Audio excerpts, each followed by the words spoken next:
You need to log in as admin in order to make changes to DICOM settings. If you have not registered an admin account, watch the tutorial on how to register a new admin IT user.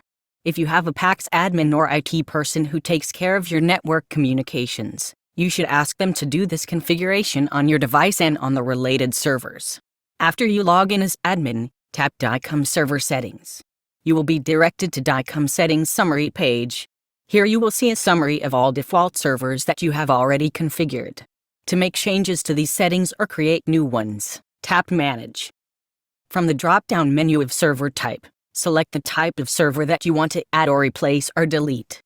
To add a new configuration, enter the DICOM tags for application entity title or AET, IP address, port number, and enable or disable the default switches you want. Tap Add to save the new configuration to your device. Please note that the AET must be a unique name and the port number for your device should be larger than 1024. You must also register the DICOM tags of Katiba as a trusted client in any servers that you are adding here.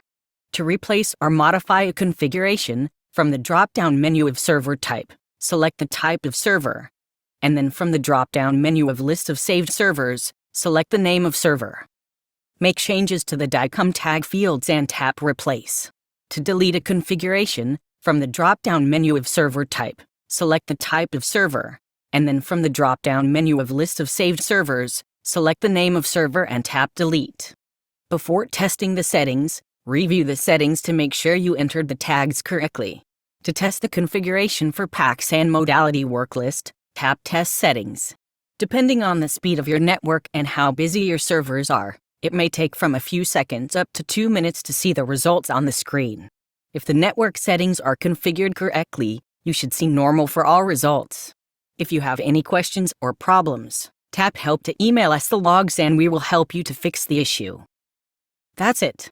Now you know how to configure DICOM settings in order to get patient demographics from modality worklist and export worksheets and reports to PAX and HL7 servers.